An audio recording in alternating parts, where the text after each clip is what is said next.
Hi. Happy Monday, everybody. Welcome. This is Time Out Overtime on the Time Out Overtime YouTube channel. I'm your host, Rick Arsenault. You know that if you haven't done so yet, get down there in the corner, smash that like and subscribe button somewhere. Thanks so much for watching and listening. Thank you very much. Uh, Super Bowl, I guess that was the big news yesterday. A dud game, you might say. Nothing but field goals through the first three quarters. Uh, Seattle with a 12-0 lead. And once they scored a touchdown, then to make it 19-0, I got away from it. I turned it off after that. Really boring game. Of course, a lot of people watching for the commercials, etc., and so on. I didn't even watch the halftime show. And we'll get to that momentarily. Right now, let's get a little college basketball out of the way here first. Look at what transpired over the weekend with our local teams. Michigan on top right now in the Big Ten standings at 12-1. Michigan State, we get to them momentarily. So Michigan pretty much had their way with Ohio State yesterday down in Columbus. Buckeyes really are not a very good team. Actually, they gave them a better tussle here a couple of weeks ago in Ann Arbor than they did yesterday. So another relatively easy win for the Michigan Wolverines. They're still number 2 in the nation yet behind Arizona. So you look at the Big Ten standings right now. Michigan at 12-1, Illinois at 11-2, Nebraska at 10-2. Michigan State Spartans at 10-3, Purdue at 9-3, and UCLA coming here Saturday. They're 9-4. Pretty decent basketball team there. Michigan State in overtime defeated Illinois Saturday night. The controversy about that game, their point guard, Jeremy Fears, is he a dirty player? Game before that at Maryland, they lost to a bad Maryland team. He deliberately kicked the player in the groin, was benched pretty much for the rest of the game after that. Michigan State would go on to lose that game. You could probably blame that loss on Jeremy Fears. It almost happened again on Saturday night. He deliberately tripped the player running up the court. You could see the replays, deliberately stuck his left foot out and intentionally meant to trip an opposing player from Illinois. The referees reviewed it and said it was not intentional. I don't know how that's possible. I really don't know how that's possible. When asked about it after the game, Pope Tom Izzo I stated he's done talking about that. He's not going to discuss it anymore. Really, Tom? You're not going to talk about Jeremy Fears anymore. It's good. He single-handedly took over that game. Without him, they don't win. Okay. Is he a dirty player, folks? Go back and look at the tape that I'm referring to. Go back and look at the incident at Maryland and the tripping incident Saturday night. You look at it yourself. You can get it up on YouTube. You be the judge. Okay? I'm not going to tell you what I think. I'll let you make up your own mind and pass your own judgment on this young man. Is he a dirty player or not? But I don't understand how they could say that was not intentional. Anyway, looking ahead to this week, Michigan State will again play in prime time on Fox at 8 o'clock Friday night when they travel to Madison to take on Wisconsin. And I've got a hunch they'll get their comeuppance in that game Friday night. Okay.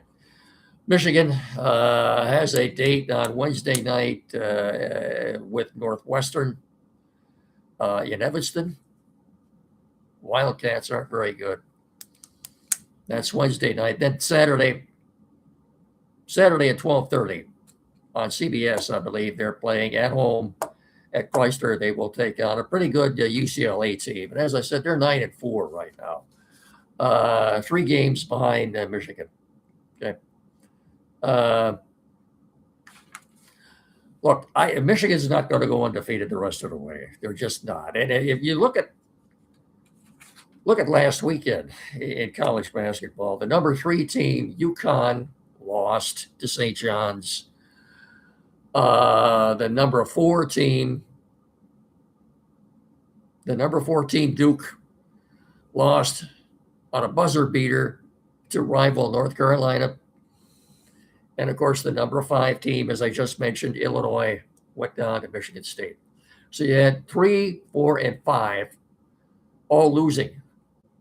How did that affect the Associated Press top 25? I'll tell you that in just a second here. So that's the local Michigan and Michigan State basketball situation right now. And again, Tom Izzo has said he's done talking about it. He's not going to discuss it anymore. Okay. Top 25 hasn't changed a whole lot. We'll get that in just a second. Arizona is still undefeated, number 1. Michigan is 2. Michigan State is still 10.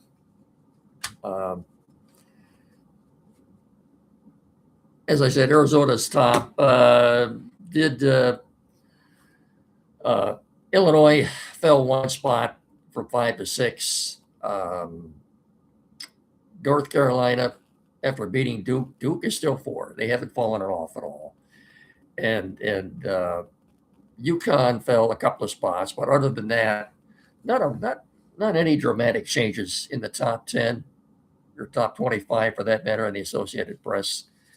Let's do the Pistons first. Pistons are in Charlotte, North Carolina tonight to take on the Hornets. Pistons come in 38-13. The Hornets are 25-28. Pistons are favored to win the game. Couple of things. Ron Holland for the Pistons will not be playing tonight. He's out for personal reasons. I guess the good news is he's not injured. All we know is he's not playing tonight for personal reasons. It looks like Jalen Duren will be playing for the Pistons tonight. And apparently he has taken himself out of the NBA slam dunk competition on Saturday. Fine, good. I didn't like the idea that he was in that to begin with. I don't know why they have to do that. I have no interest in watching that. The NBA slam dunk contest is part of the this weekend's All-Star Game festivities. So the Pistons are in Charlotte tonight to take on the Hornets. And then Wednesday night, if they win tonight, they'll be 39-13. And the game I'm looking for, and I hope they're not looking ahead like they were last week after losing to Washington before pummeling the Knicks by 40 points on Friday night. And I hope they're not looking ahead to the Toronto Raptors on Wednesday night in Toronto. The Raptors are a pretty good team in the East. And the Pistons haven't played them at all yet this year. This will be their first meeting. And I'm interested to see how this game goes Wednesday night in Toronto. But first things first, go down to Charlotte against the Hornets tonight and take care of business. Okay? Let's get our sponsors out of the way here first before we talk about the Super Bowl, a little bit of baseball, and the Lions. I am so happy and proud to be able to welcome the Finish Line Family Restaurant as one of our sponsors. You will not meet any nicer people than those that now run the Finish Line Family Restaurant. Carlton Road in Hillsdale, directly across the street from Aeroswift Printing. They've been a staple in our community now for more than 40 years, 4 decades. I can't imagine going through life. It sounds like a pretty strong or corny statement, but I'm serious. We're getting by without the Finish Line Family Restaurant. Myself, I don't know what I would have done without them. Such a great restaurant run by such great people. And, the hours, 6 a.m. to 3 p.m. daily, open till 8 Friday. award-winning breakfast served all day. Fast, friendly service, great family atmosphere, just great food. I can't say enough. A lot of new menu items. I've had them all. They're all good. Trust me. I don't profess to be a culinary expert, but I know what something's good when I taste it. And you get it at the Finish Line Family Restaurant. And remember, when you fuel up from food at the Finish Line Family Restaurant on Carlton Road in Hillsdale, you will always finish first. I guarantee you that. I better see you there. Okay? Okay. We're also brought to you in part by Barrett Insurance in Jonesville on the corner of M99 and US 12, 517-849-1000. Barrett Insurance, protecting your dreams. That's barrettins.com. As I said, on M99 and US 12 in Jonesville, 517-849-1000. barrettins.com. That's Barrett Insurance, protecting your dreams. Okay. Baseball. Evan Petzold, Tigers beat writer for the Detroit Free Press, has reported that Reese Olson will not be ready to start the season. And it shouldn't surprise anybody. I know it doesn't surprise me. The dude just can't stay healthy. So let's look at this rotation now. Right now, today, they got the best 1-2 punch in all of baseball probably right now with Derek Skubal and Robert Valdez. Those have to be the top two, of course. And then what are you looking at? Casey Mize. That's three. Who are the other two? Well, Jack Flaherty is one of them. And he's one of the keys to the season. Now, I'll get to that in just a second. Jack Flaherty. You've got Drew Anderson, who's pitched the last several years in Korea. Troy Melton, possibly. This will all play out throughout the course of training camp and spring training. By the way, Tiger pitchers and catchers reported 48 hours to Lakeland. AJ Hinch is already down there. He's been down there for a week or so already. Rest of the squad comes in on Saturday or Sunday, I think. First spring training game is a week from Saturday when they take on the Yankees in Tampa. But apparently there's been some news coming out, too, about where you're going to be able to watch the Tigers this year. I'll have more on that later. So, three keys. Who are the three key players determining what the Tigers do this year?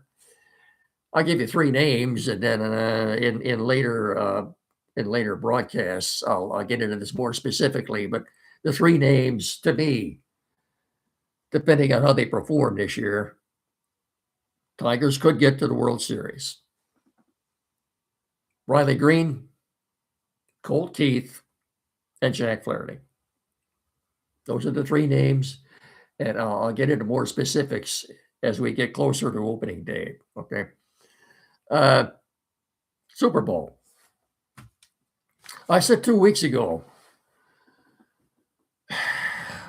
the New England Patriots had no business being there, and I think they showed that yesterday. They had a cakewalk all the way up to the Super Bowl. They played a fourth-place schedule. Offensively, I don't think they're that good. And they showed that yesterday. Drake May still has a long way. And I don't understand how Drake May could have been a close second in the MVP voting to Matt Stafford. I don't get that either. I really don't. The Seahawks, go back to 2022. When they made a trade with the Denver Broncos, they traded Russell Wilson, their quarterback, to the Broncos in 2022. And they got a haul, including two number one picks, which turned out to be their left tackle, Cross, who's the heart and soul of that offensive line, which was obviously very good. They enabled Kenneth Walker to run for 130 yards yesterday. Good line. And they protected their quarterback very well. Speaking of Sam Darnold,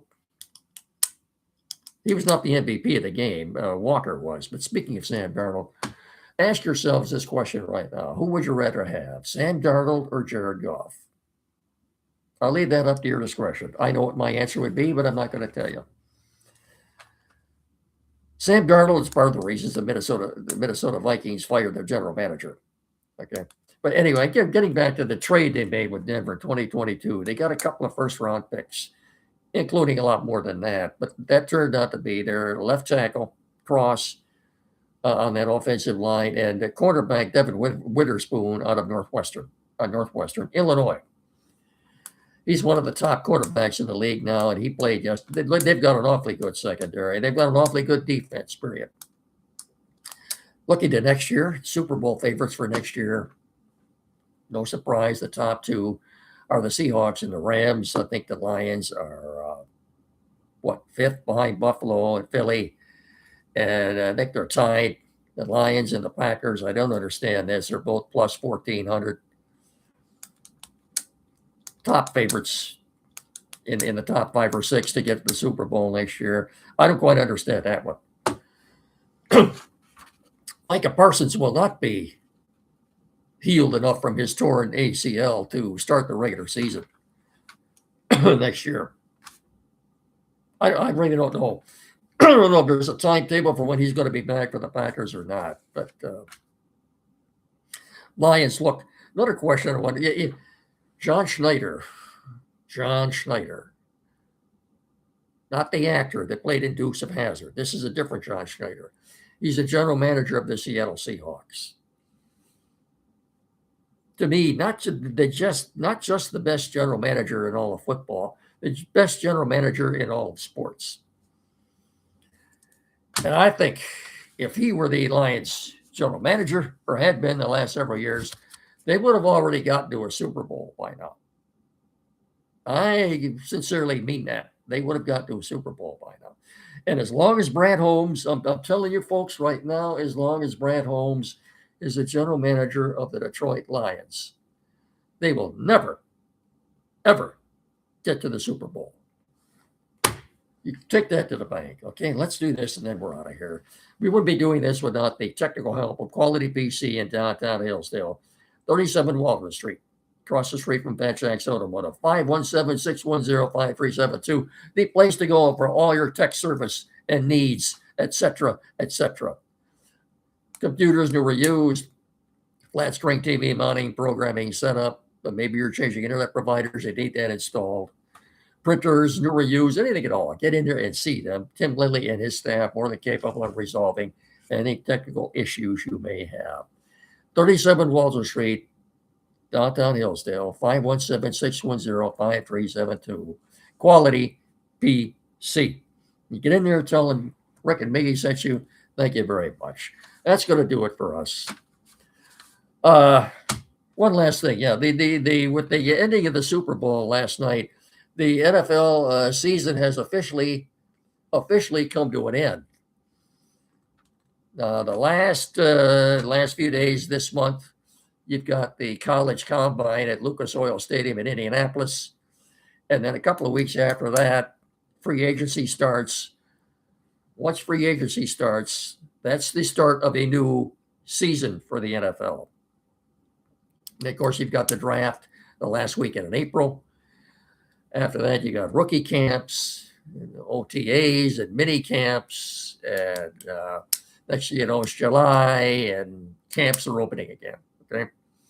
Oh, of course, the schedule will come out usually a couple of weeks after the draft. Okay, that's what you have to look forward to on the docket for the NFL. Okay, that's going to do it for us. I'll talk to you all again on Wednesday. Don't forget, here every Saturday morning locally from 9 to 10, every Saturday morning on 92.1 FM, WCSR, Time On with Andy Brown. And so until Wednesday, then, I will simply bid you all a very pleasant good evening. Remember, please treat each other with respect. Thank you so much for watching and listening, and take care, everybody. So until Wednesday, I'll simply say good night. So long. Adios. Goodbye. Thank you.